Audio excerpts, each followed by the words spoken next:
नमस्ते प्रणाम। मैं किशोर लाल यादव और मैं आ रहा हूँ 7 मार्च 2026 को आपके शहर जनेसर मिश्रा पार्क लखनऊ में। तो आप लोग भी आइए। बहुत ही प्यारा है। 7 मार्च को एक कार्यक्रम है, 6:30 पे शुरू होगा। तो आप लोग भी आइए और आप सबको ये टिकट शो मिलेगा और हम लोग बहुत धमाल मचाएंगे। और म्यूजिकल होली धमाका के नाम से 2026 ये भव्य आयोजन किया जा रहा है। तो इस आयोजन के कर्ता हमारे नीलकंठ वृद्धा आश्रम ट्रस्ट और महागौरी गौशाला ट्रस्ट की अध्यक्ष रंजीता गोस्वामी जी।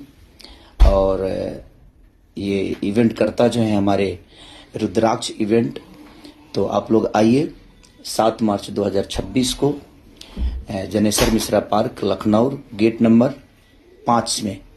गेट नंबर 5 से ये आप जा सकते हैं। और आपको ये टिकट जो मिलेगा बुक माई शो और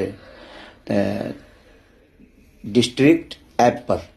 तो आप जाके टिकट जल्दी से बुक करिए। बहुत मज़ा करने वाले हैं हम लोग आकर। तो आप लोग भी आइए और अपने प्यार और आशीर्वाद दीजिए। Love you.